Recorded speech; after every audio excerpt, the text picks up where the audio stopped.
Welcome to my YouTube channel, and today I'll be sharing my experience at Big Pine Lake. The total hiking time was almost 13 hours. The total distance for it was around 17 miles. The elevation started at 7,800 feet, all the way topping out at 11,200 feet, which there was a total elevation gain of around approximately 3,800 feet.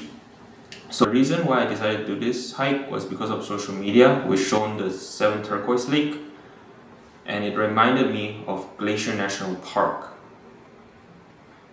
And this is the scenery that I absolutely love. And right now it's around 2 p.m. and the drive there is around, from San Diego, is around 6-7 hours, and hopefully we would arrive around 9 or 10 p.m. tonight.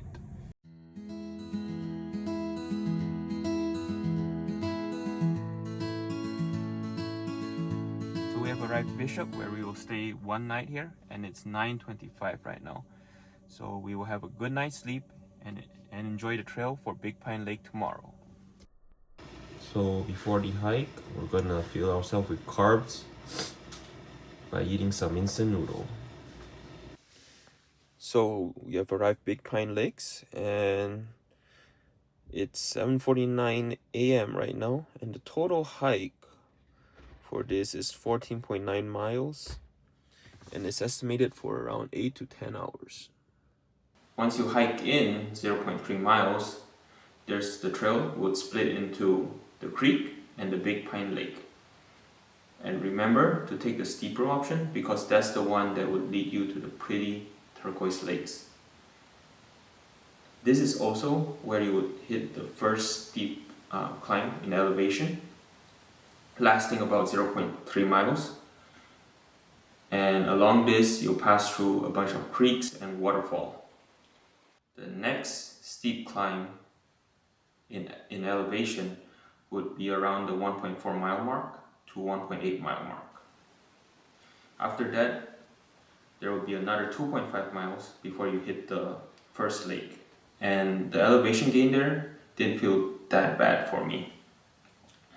So once you hit the first lake, the view there is just astonishing.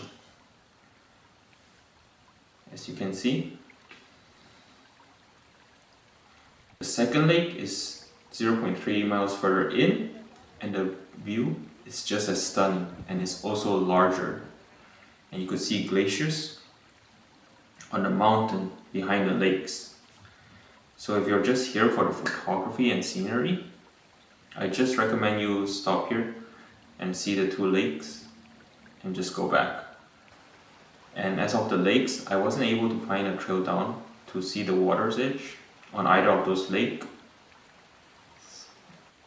So yeah, but if you want to keep going, you can.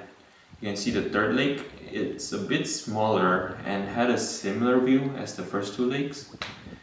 The 4th and 5th lake, for some reason, didn't have the same turquoise color that I was expecting. It looked more like a pond like color. It was a bit blackish or grayish. And one cool thing though about the 4th lake is that you can actually walk right up to the edge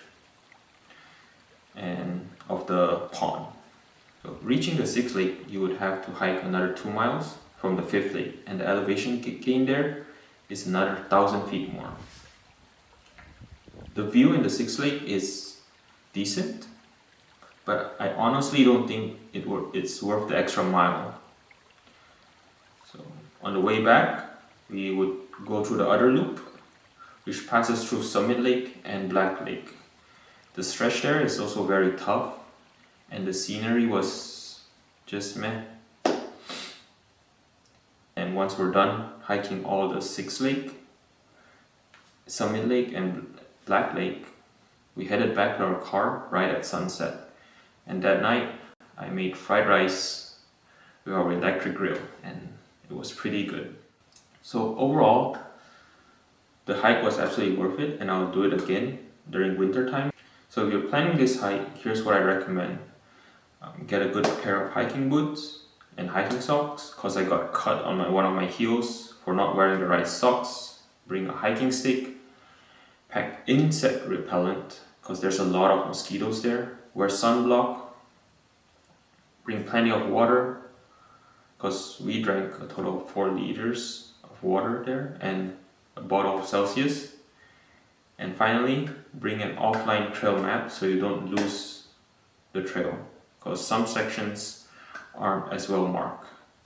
And if you made it to the end of the video, remember to save this video or share it with a friend who loves hiking, and subscribe to see more of my traveling experience. Thanks for watching.